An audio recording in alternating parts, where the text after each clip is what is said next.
in the world. It is a very warm welcome to the opening session of the Culture Summit Abu Dhabi 2021, and a happy International Women's Day to one and all. It's an honor to be leading this first discussion. Before we start, I do just want to extend my congratulations to the chairman and his team at DCT Abu Dhabi for the terrific lineup of voices over the next 3 days, who will no doubt provide dynamic discussion and debate on the theme of this year's summit, the cultural economy and the economy of culture. And I very much look forward to attending as many of these sessions as possible. Audience, the chat room is open. Please do send your questions to us during this session, and we will endeavor to answer as many of those as possible. Well, for those of you who don't know me, and as a reminder for those who do, I'm Becky Anderson, host of CNN's 2-hour primetime news show, Connect the World, broadcast daily from our programming hub here in Abu Dhabi, where I also serve as the CNN's, or the network's, managing editor. At CNN, facts matter. So let's deal with the facts. Prior to the COVID-19 pandemic, the culture and creative industries were among the fastest growing sectors in the world, capitalizing $2.25 trillion and nearly 30 million jobs worldwide in 2018, according to UNESCO. The cultural and creative industries were major drivers of economies, both in the developed and in the developing world. In addition to the economic benefits, there is more than enough evidence to suggest a thriving CCI sector significantly contributes to equitable, inclusive, and sustainable development. Those are the facts, but there are no two ways about it. The world is experiencing a systemic culture shock. A recent report by the OECD lays bare just how the COVID crisis has sharply exposed the structural fragility of many of the creators, of many of the producers in this creative world, and the inadequacy of public support schemes, oftentimes ill-adapted to the sector's business models and forms of employment, quite frankly, are making things very, very tough. It is true that the creative ecosystem has in recent years innovated rapidly, notably with accelerated digitalization, as all of you, I'm sure, will agree. But the effects of COVID-19 will be long-lasting unless we can adequately map the economic and social importance of the wider cultural economy and build a better, more collaborative approach to sustaining the world's cultural and creative value chains. Our esteemed guests today have unique global perspectives in this sphere, coming as they do both from the public and from the private sectors. Dr. Andreas Go is the Director General for Culture and Communication at the German Foreign Office. Ernesto Ottone Ramirez is the Assistant DG for Culture at UNESCO. Roger Brown is the President of Berklee Music College, and I'm sure needs no further introduction. And Bernardino is currently the Director General of the Anwar Gargash Diplomatic Academy here in Abu Dhabi. And I'll talk a little bit more about the scope of his experience, both in conflict and culture, as we move through today. But I want to start with the challenges posed by this culture shock. And then within the spirit of this summit, I want to move on to a discussion about shaping policies, including opportunities for a new, more resilient and adaptable system. Andreas, let me start with you. You've been dubbed a sort of culture guru of the German Foreign Ministry. Your perspective on the challenges, with a particular focus, if you will, on the impact of the coronavirus pandemic on the sector in Germany. Oh, thank you, Greg. But, you know, Being a guru is just being the only one dealing with culture in the foreign ministry. All the other colleagues are doing the serious stuff of foreign policies. So I'm the only one dealing with culture. That makes you a guru. Okay, I can live with that. Just to give you an outline on the German situation, because you're highlighting some numbers. In Germany, creative industries is around 3% BIP. So it's a gross value add of around about 100 billion. That means it's 3%, and the automotive sector is 4.5%. In terms of employment, is not at all comparable. In employment, in creative industries is roughly 1.2 million of 1.2 million of employments, 200,000 companies involved in creative industries. But just saying it's a growing sector, and it's a driver for change. It's more inclusive than any other sector. It's shaping a modern Germany more than other sectors. So it's very important. Just coming back to some of the challenges and how we tackle those challenges in Germany. As you know, Germany is not as liberal as other countries.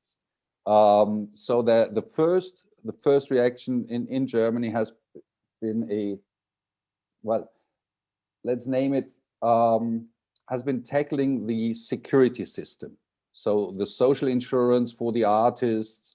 Second was to stabilize on the cash flow, on the surrounding conditions, the companies. That was in what we call the November and December support, roughly 1 billion. And now we are pushing additional public support schemes in order to get the creative sector back on track in summer. And we discussed it beforehand. We are very slow in vaccination, but hopefully we'll speed up.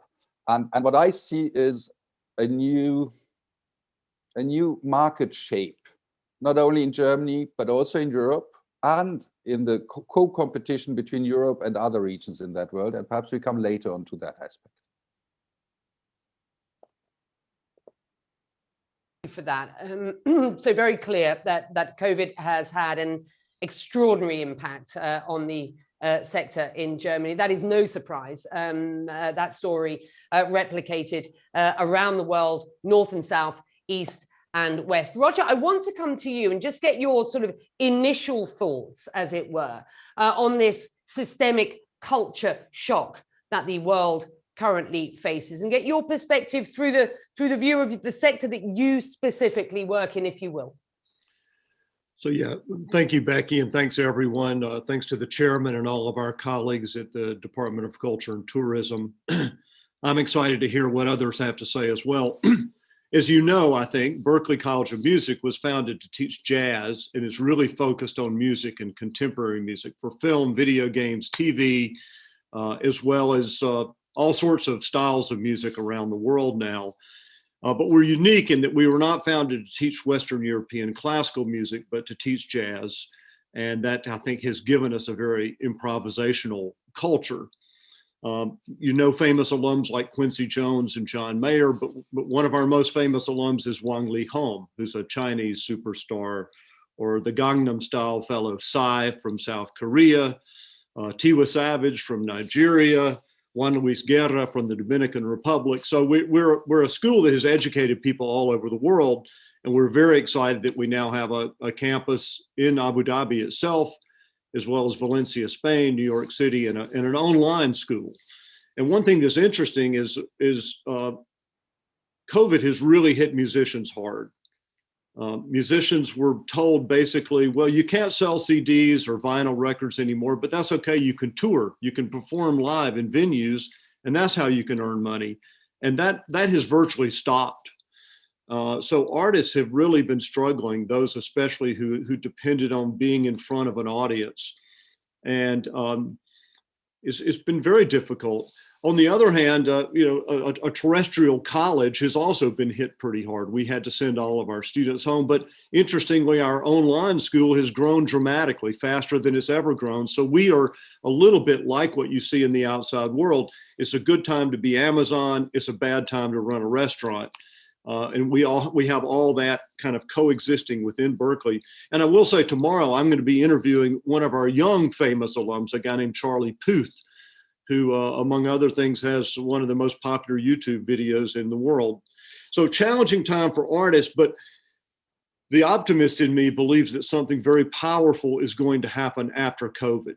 And I look at the fact that when artists are forced to be introspective, unable to tour, I think they reflect the time. So I was equating this. A lot of people are comparing this to the Roaring '20s and what happened after the influenza of the 20th century. I was looking at what happened in the United States after World War II. During the war, there was a shellac shortage, so artists couldn't make records.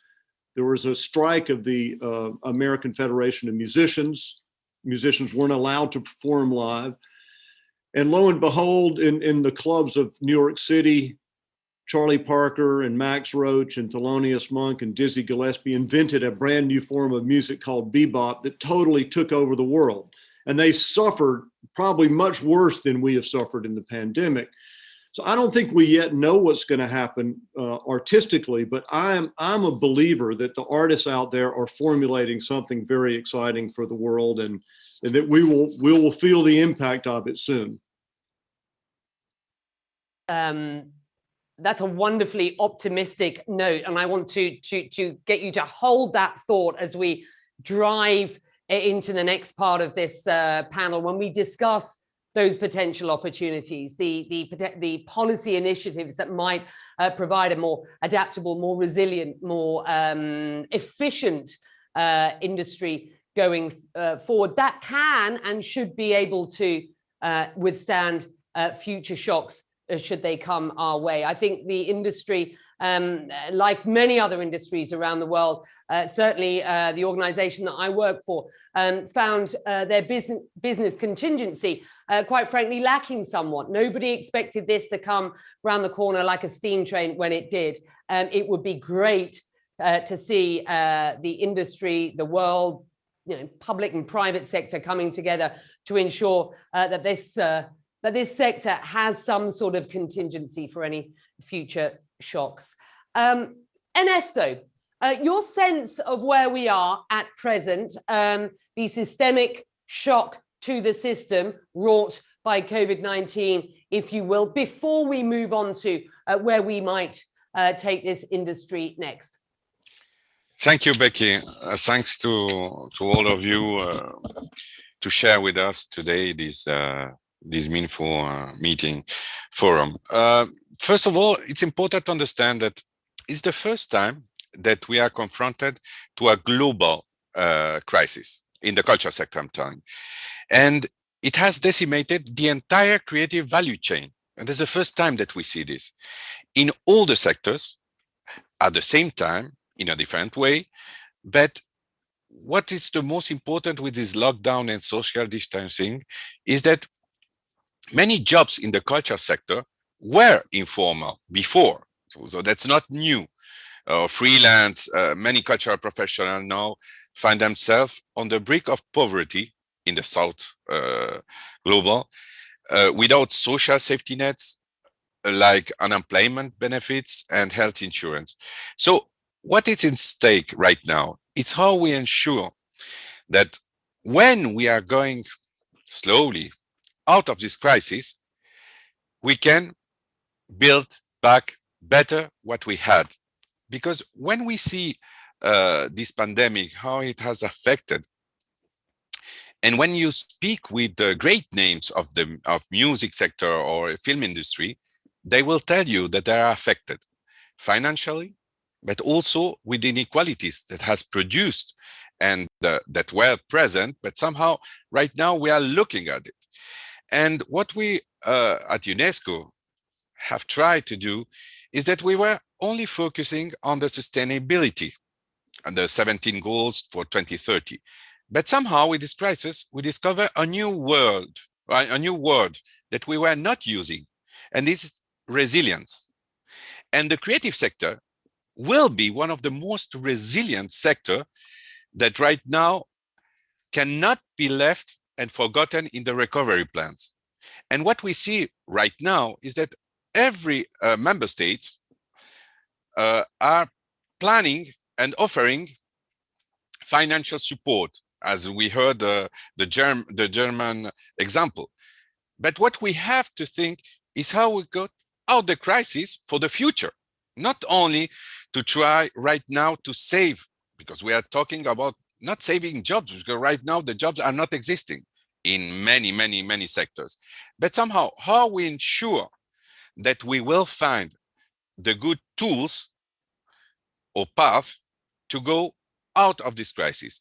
And that's why I like to hear some optimistic point of view that we're going to go through this debate, is to ensure that at the end, what we see right now is that what we cannot allow is that the diversity is at risk. So the digital will not replace what we know as a presential gathering in culture sector. It's two different roads that we have to build and to ensure that the accessibility to the cultural goods will persevere after this crisis. We cannot imagine a world without culture, and we have to be ensuring that everything that will come will give new opportunities for the access, for equality, and also for right and how you said, and fair revenues for the creative sectors. Good stuff. Okay, again, driving us towards the second part of this discussion, which is absolutely critical and completely within the spirit of this summit.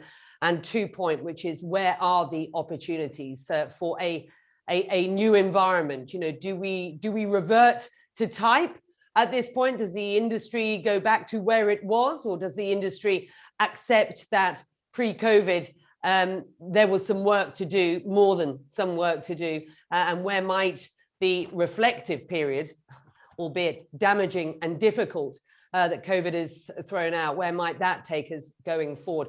Before we move on, I want Bernardino to just come in here, because in your 30-year diplomatic career, you have specialized in conflict and cultural issues, mediating the conflict in Libya, and of course, as the director of the International Three Cultures Foundation and the Barenboim Said Foundation, you use culture as a peace enabler. I want you just to discuss here what I think is an extra layer to where we are at present with regard COVID and its impact. You argue that the pandemic has exacerbated what you and many refer to as culture wars around the world, and you say it is within this context that new policies will be shaped or will need to be shaped.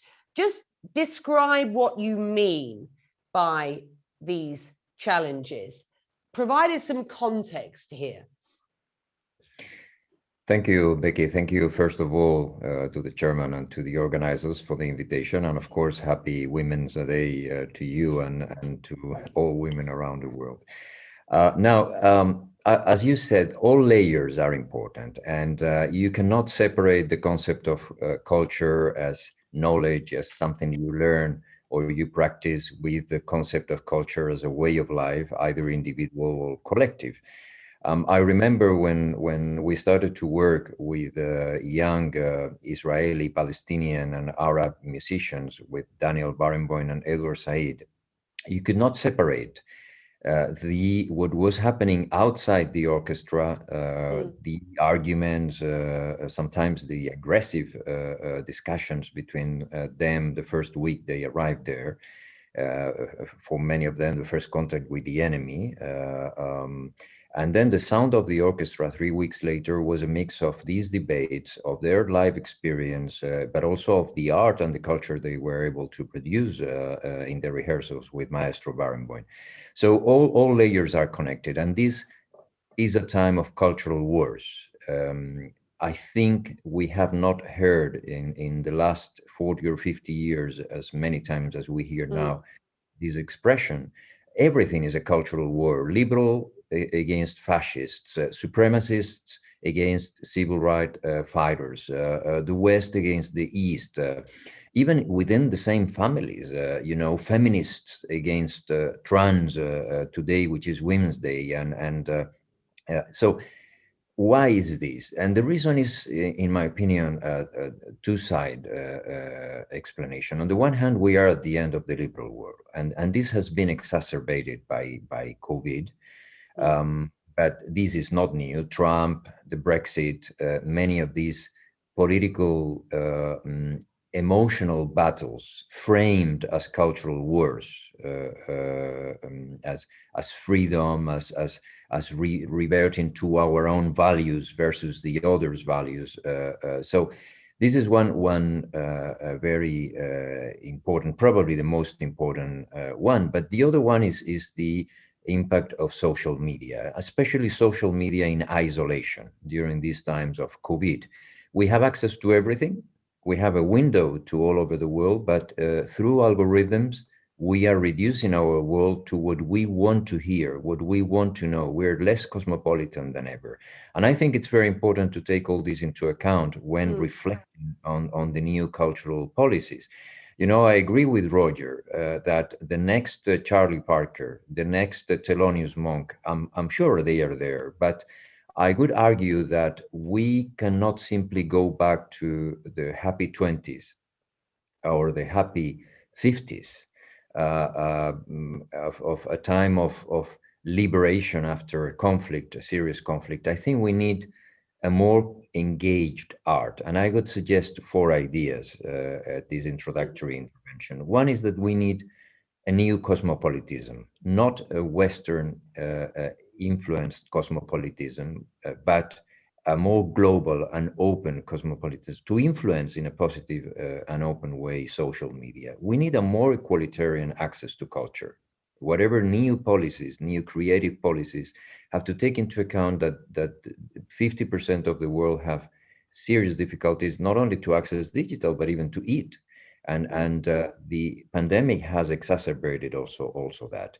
We need also a new kind of anthropology to forget these colonial ways. And I think this is important for the Facebooks and Googles of the world to understand this. Otherwise, we will go to a more provincial internet instead of a global one. And finally, I think Ernesto has also mentioned this, we need to be open to a more sustainable culture. This was requested by Resolution 74198 of the United Nations, because the COVID is also reminded us that if we keep destroying the world, if we are not aware of that part of our existence, we may be creative, but in a world which is self-destroying. Those are you make some fascinating points, and you provide us great platform there through those sort of key pillars that you have certainly suggested to open this discussion then for some thoughts on how we make some progress. Ernesto, Bernardino just alluding to some talk that you made of sustainable development going forward. In her keynote address ahead of this session, your DG, Audrey Azoulay, reinforced the powerful argument advocated by UNESCO of the contribution of the CCI, cultural and creative industries, to sustainable development. You mentioned how we might build back better. So let me give you the floor now, and I'll ask everybody else on this panel, please just raise your hand, jump in, however you feel that you want to now inform this discussion. Ernesto, explain how you believe we can, quote, build back better. Well, first of all, and Bernardino said it, there is issues that was very present before the pandemic. And one of the most important was what is happening with the climate change. For natural and cultural World Heritage sites, for example, we are living it. From marine heritage or oceanography, you are looking what is happening around the world. And that's something that we have to face. And there is a lot of experience that we are learning from indigenous culture or communities that can give us also, not solution, because we don't want to pretend to find like gurus finally solutions. But what we have to find is how we treat the nature and ourselves in our society that we are building, ways to understand. The second thing, we are commemorating 20 years from the destruction of the Buddhas of Bamiyan last week or this week. So when you see these images and what technology has also meant for the prise de conscience that we say in French of what are some radicalization of thought where culture, the symbolic value and identity value of culture becomes a way of destroying the diversity or the comprehension, the knowledge from other culture. That's something that has existed during the whole history. But right now, new generation are looking at it, and we have to react. And we have to react very, very courageously to say that it's not allowed to destroy other cultures. We have to build new societies where we're going to share different point of view, different layers of what we want to build. Mm. And with the pandemic, what we see, and that's an argue, that if we want to continue to have access to culture, we have to know that 48% of the population in the world has no access to digital means. Mm. So we have to continue to build around it, but we have to ensure that the social cohesion, that culture is part of what we should achieve in the sustainable goals, is in every, when you are trying to achieve each goal, that's gender issues, that's gender balance, that's its education as the goal 4, you will see that culture is present in each and every one of the goals. And right now, with the effect of the pandemic, we have to be sure that when we achieve these goals, it will be with a human point of view that is centered on people and communities, and not only about what we were thinking before on economics and on other matters. And that's something that we can change, and we have an opportunity right now.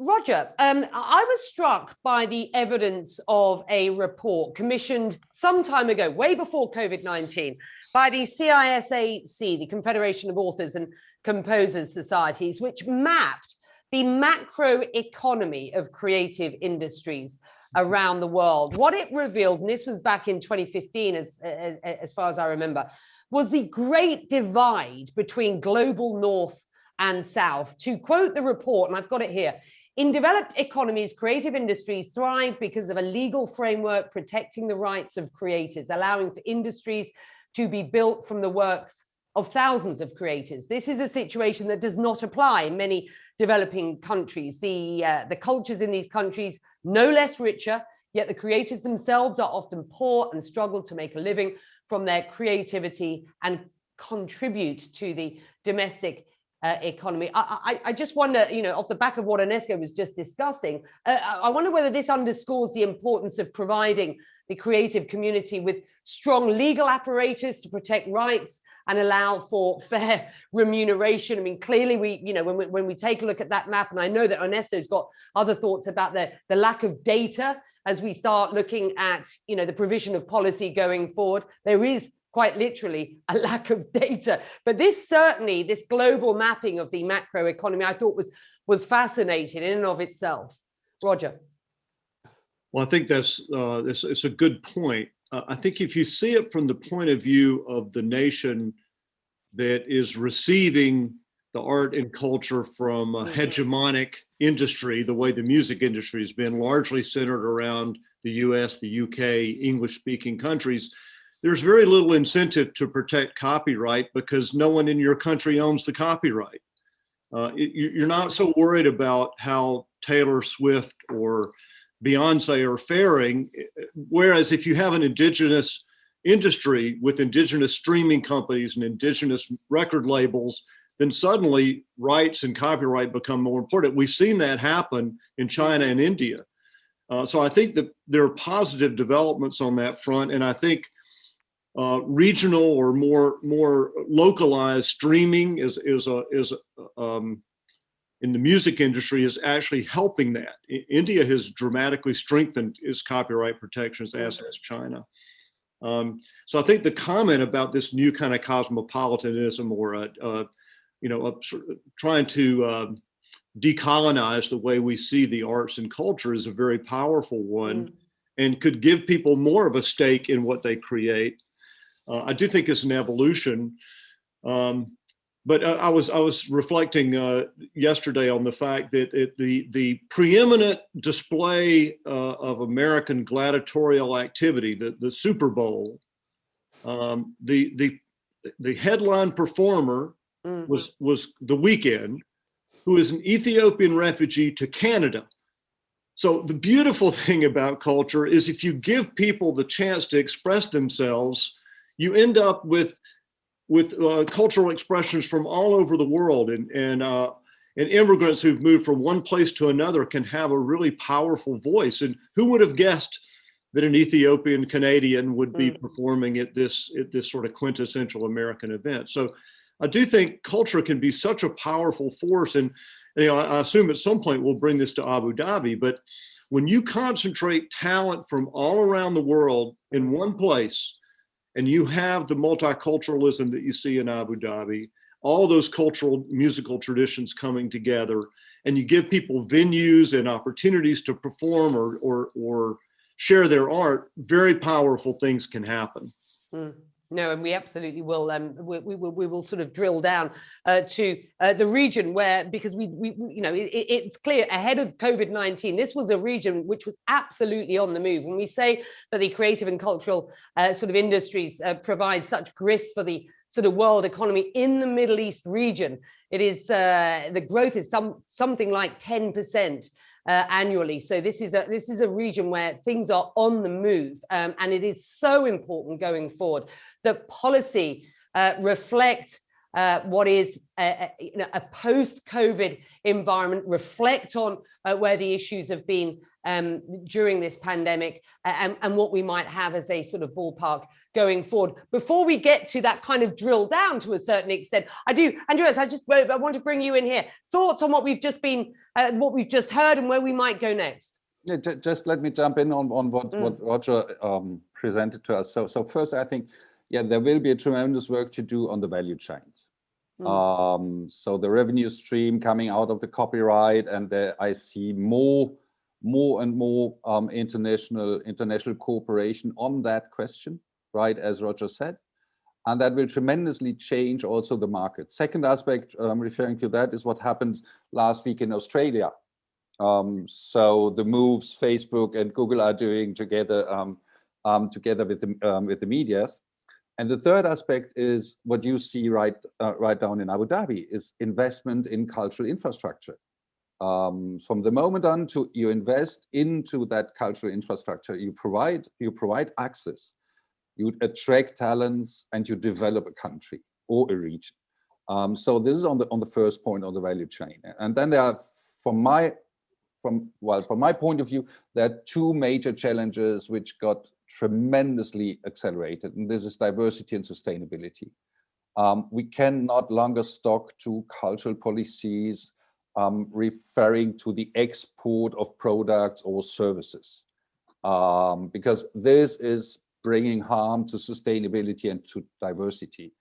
So I'm deeply convinced that in the future we will move more and more towards investment into common cultural infrastructures, even for our foreign policies, even for cultural policies, instead of providing public money in order to sell our cultural products or to sell services or to explain to the world that we Europeans know what is culture.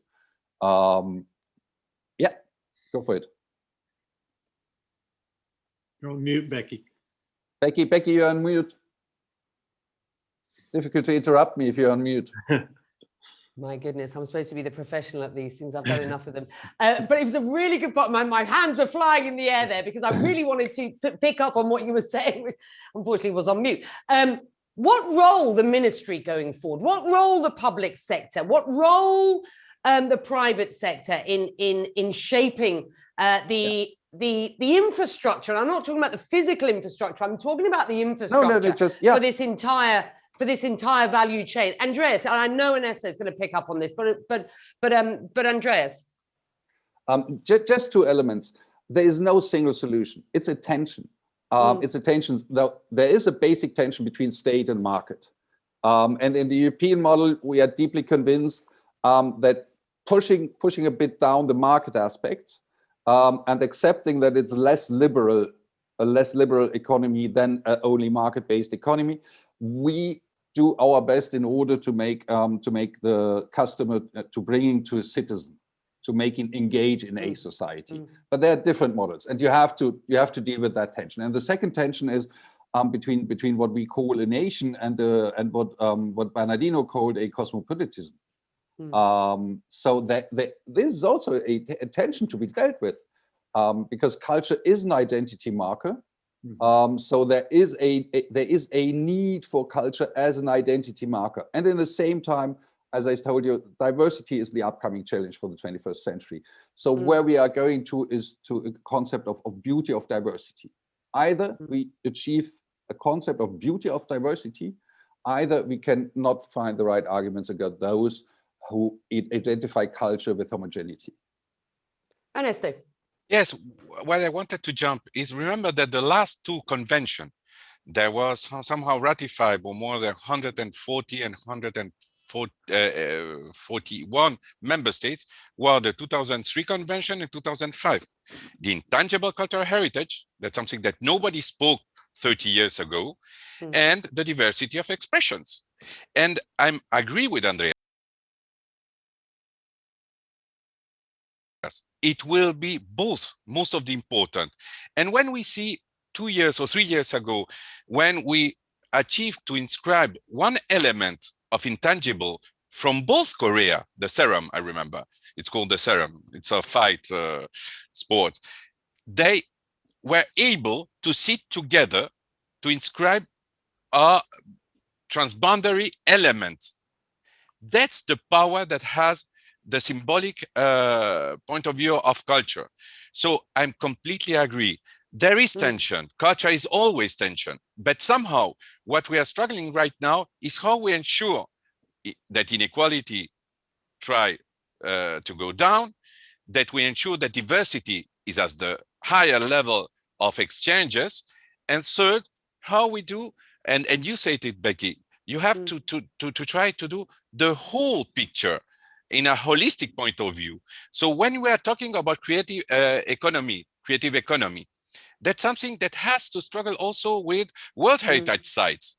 The community will live off what they are producing around these tangible sites that are the human representation of the most wonderful places in the world.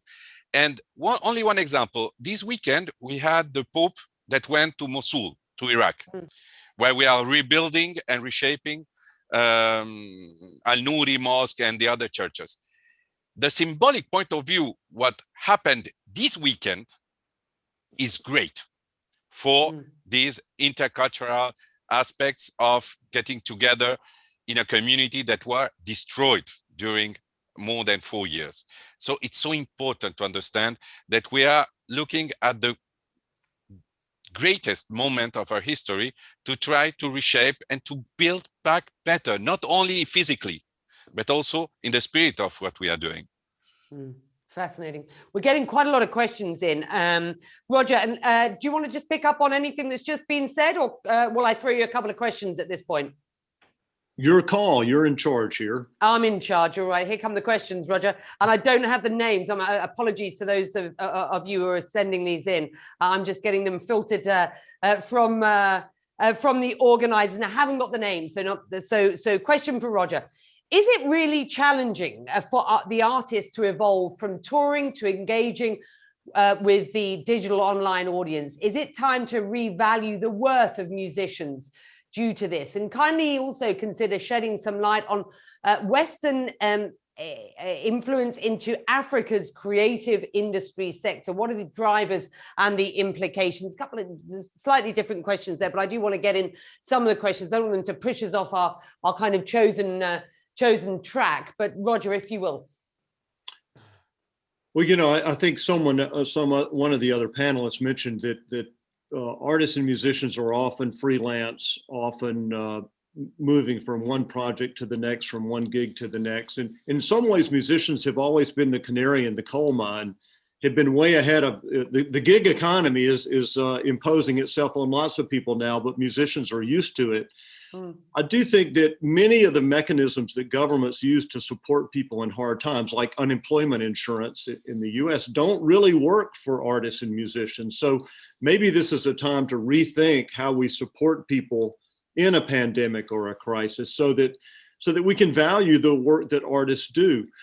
One ray of sunshine that I've seen is, again, I speak mainly from the point of view of musicians, but there have been many new models of fan support for artists, things like Patreon and crowdfunding. One of my alums just raised over $100,000 for a big band project he's doing. And he's not a world famous musician. He's a magnificent musician, and big bands are very expensive things to support. I've heard many stories of this, of artists feeling like, well, suddenly people who love my music are supporting me.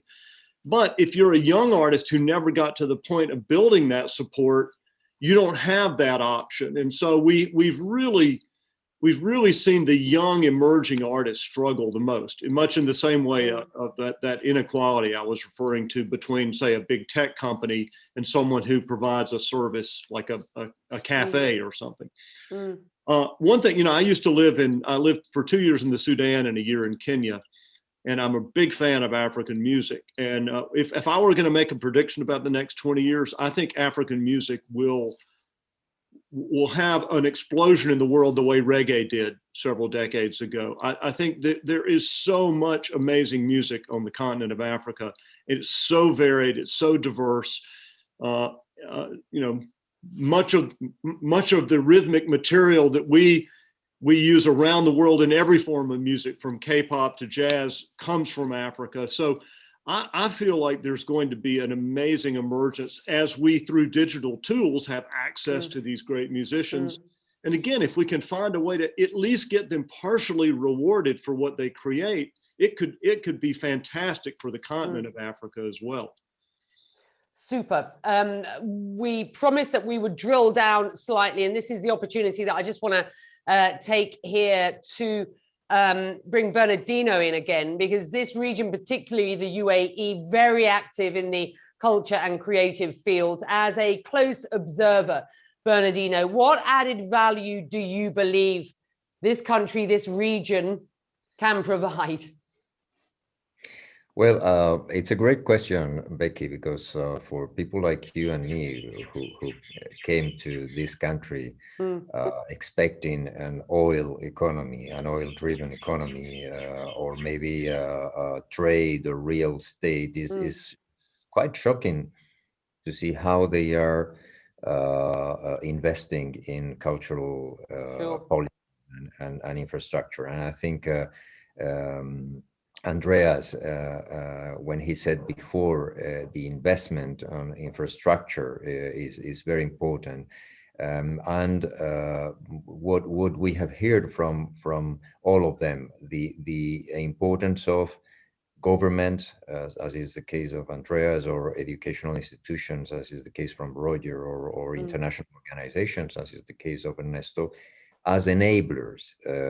But then, of course, if they enable, if they support creation, this creation, and this is the second part of it, and I'm sure there will be panels after this one speaking about this, is how to make sure that this creation as an expression of diversity will reach everyone and will not be channeled to a specific people with a specific tastes, kind of elite while the rest of the people are just getting the opposite message. But going back to the region, I think pre-COVID, this region was already, I'm not talking about Dubai and Abu Dhabi, about the UAE, although the UAE is the main actor in the region, but the region was moving around 10% of the cultural and creation jobs around the world, and in an industry of 60 billion. So it was already in a great moment, and this is I think the UAE is a perfect expression of this infrastructure, as Andreas said. So the 2454, the Louvre, the Dubai Design District, the Sharjah Art Foundation, all these infrastructures are there, are institutions providing support. Then around that, the importance of attracting talent. So you have the creative visa policy, for instance, is an example of, and there are more than 1,000 visas already given to culture creators to come here and produce culture. So all in all, with a very also strong emphasis in digitalization, I think the added value, to answer your question with just one expression, is being a hub, is being this place where people from the east, west, north, and south. Roger mentioned African music, and you have African musicians here, but also Arab musicians, people from the Sahel, from Iraq, from Russia, from China, I mean, it's an incredible hub. And I think this diversity also finds with these enablers in form of infrastructure policies, visas, open, a lot of added value. So I think this is a model which also translates into employment here and employment in other countries with which the UAE is working. No, very good point. You make some very good points there. Roger, picking up on anything that Bernardino has just said. Oh, there's so much to say. One thought I was having is that we think about climate change and the technical solutions we need in addition to some of the human solutions. And I was reflecting on the fact that I believe the two people who developed the Pfizer vaccine were Turkish immigrants to Germany.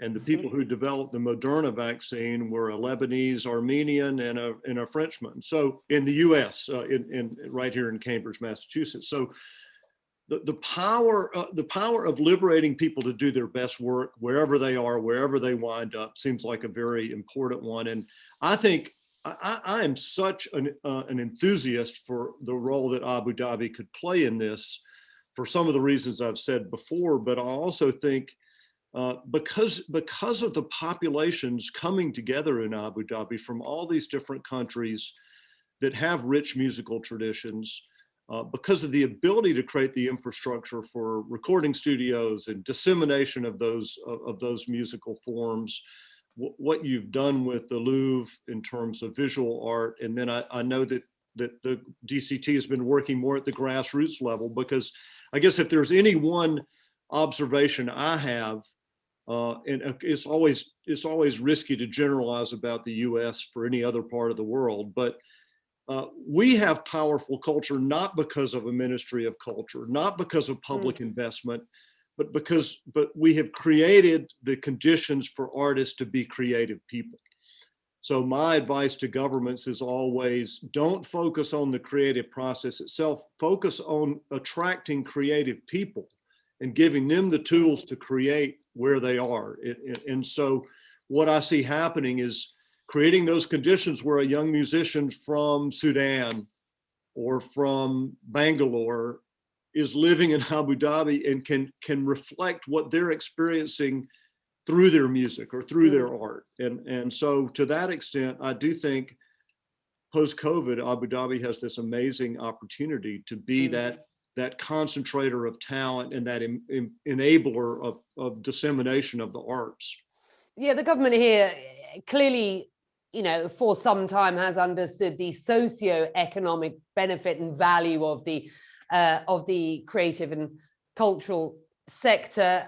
Bernardino pointing out it's not just about infrastructure, it's not just about cultural tourism here, it's about bringing people in, as you rightly underscored as well, Roger, bringing in the talent and getting the talent to work out of here and help this place and help the industry across the world. Andreas, the sector is a massive pillar for the global economy. It is fragile if it is not looked after, of course. I don't doubt that governments understand the economic value of CCI. Do you genuinely believe they are sort of, awakening to the challenges that their growth, the growth of this industry faces as we move out of this pandemic period? But don't forget that I'm paid by a government. I know. Okay, so it's part of my selling job to say yes. Okay. I said, do you genuinely believe? I didn't say what is your stock answer?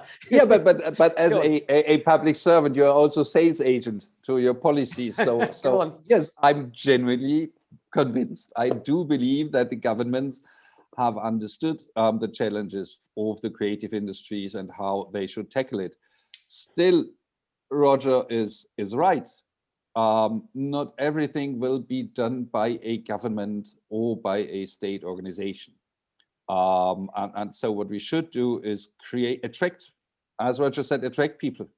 And with regard to Berlin and Germany, I'm quite optimistic that for the moment we are attracting people, even from the United States. And I'm quite optimistic that what's happening in the Arab countries will also have a tremendous impact on our European understanding of the supposedly that we supposedly know what is culture. That will tremendously change in the upcoming 5 to 10 years when we recognize that the melting pot, the network between Africa, between Asia and Europe is in the Arab countries. And that will be a major shock for the European understanding of itself. And finally, I do not agree to Roger when he's saying that in the United States, culture can exist without a government. I think neither Dorothea Lange, neither John Steinbeck, neither the music of the 30s would exist without the engagement of the Federal Arts Project. And perhaps we should reopen our eyes on the necessity to invest massively in arts, be it in the infrastructure, be it into the artists. So giving grants, making trips possible. We are talking about visa policies and all that kind of stuff. Roger. I don't disagree.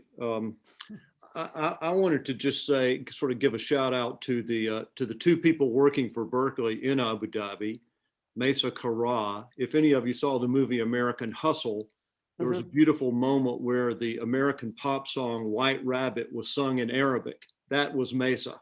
She has a magnificent voice. She's originally from Beirut. And Gael Heading is our managing director. He's from Mexico. He has both a Latin Grammy and a Grammy. And so we are bringing talent to Abu Dhabi, but I guess the insight that I think we should keep focusing on is no one brought The Weeknd to Canada. He just ended up in Canada, and Canada happened to have the systems to support his development as an artist. So Andreas, I don't disagree with you. I'm not saying that everyone should emulate the US, but I am saying that something like hip hop doesn't get created by government funding. It gets created by creating an ecosystem in which creative people can do what they want to do. So between Gael and Mesa, part of what we're hoping to do is to find that young, talented person who is growing up in Abu Dhabi, who has something to say to the world, not just bringing people from other places, but they've already come. How do we now liberate their musicality, their artistic contributions for the whole world? We have got about, this has gone so quickly, we have about 6 minutes, which if I divide that up, my math is right, is 90 seconds per person. So with that, thank you for the questions coming in. And I know that the chat room is available for I'm pretty sure it's available for our panelists to have a look at the kind of questions that were coming in. I do just want to throw a couple out there, but then ask you all with just this last few minutes, just to get a prediction for the next decade. A couple of questions here. One from Delhi, who says, would it be safe to assume that the digital integration of the world and social algorithm that dictate what we see culture is at risk of being eroded? And furthermore, the millennial propensity towards living a cosmopolitan life. If anybody wants to take that one on, please do. But with this remaining time, if you will, just a very short take on your predictions going forward. Ernesto. Only to tell that in UNESCO, we have launched a big reflection and recommendation on the ethics of AI, answering the question. So we have to reflect, right? AI, sorry. Intelligence artificielle. So we have to tackle this issue. It's not, we cannot leave it to the market. And I'm very happy to hear this question. And for the other issue, Becky, two things. One, we are talking about government and market, but it's also important at city level, local level. Right now, today, our DG announced that we are launching this partnering with Abu Dhabi Department of Culture and Tourism for a joint study to assess the impact of COVID-19. So we have to try to see that we have a lot of levels with whom we can work in the future. And the last one is, as we created this movement of Resiliart, it's more than 280 debates around the world where you had more than 112 countries together speaking, dialogue. And that's what is important right now. We have to hear each other to ensure that the solution that will come are coming not only from decision makers, but also from the artists and the community who wants to be engaged in this discussion. Thank you, Becky. Thank you, Andreas. 60 seconds, sir. Even less. So I'm very optimistic for the upcoming 10 years because of the young generation.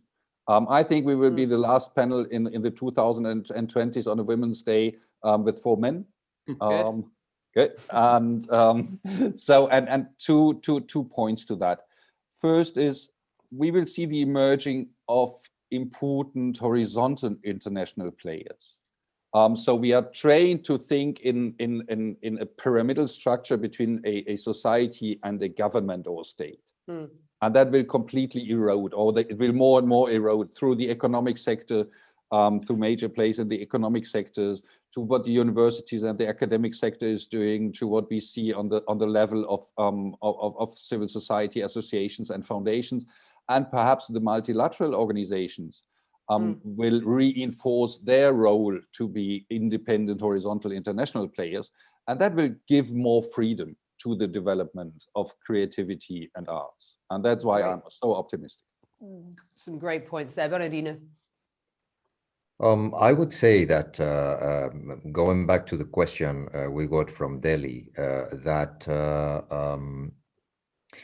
the algorithm will be as important as a cultural and creative policy as all the public enabling infrastructures, the institutional work, and the person who sent the question is right. There is more than ever the strength of the millennials to be cosmopolitan, to be open, thinking that the message from social media is this openness, but it is not anymore. And this is my concern, that COVID has exacerbated this cultural wars, which is about closing, polarization, less open world.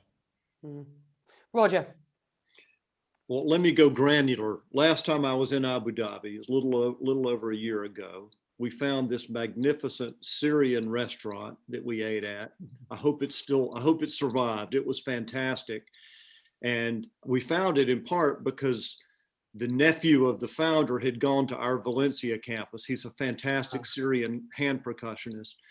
And the wait staff were all Ugandan. And I having lived in Kenya, I speak some Swahili. So I was practicing my horrible Swahili on them. And I was thinking, you know, what you really want to do, the vision for Abu Dhabi is how do you help the 15-year-old daughter of one of those Ugandan wait staff to become your next superstar artist? Because she has the talent, she has a musical tradition that she's come from, she is growing up and living in your country. So I think it's if you keep that in mind, how do we empower her to make her contribution? That could really guide us. Because she and women make up so much of this industry, and as a 15-year-old, 15 to 29-year-olds make up such a significant part of this industry. She is a great vision for the future. Thank you. I just want to close this. I mean, it's been an absolutely fascinating conversation. I genuinely wish that we had more time, but there are 3 days to come. And so, audience, I know that you have a smorgasbord of fantastic sessions to choose from, and sessions that will really drill down on so many of the discussions that we've been having today at a more micro level. This was an effort and an attempt, and I hope we nailed it to keep this on a sort of macro level. But you know, the next 3 days will really drill down on what will be a fantastic cultural summit. I want to close with a quote from a recent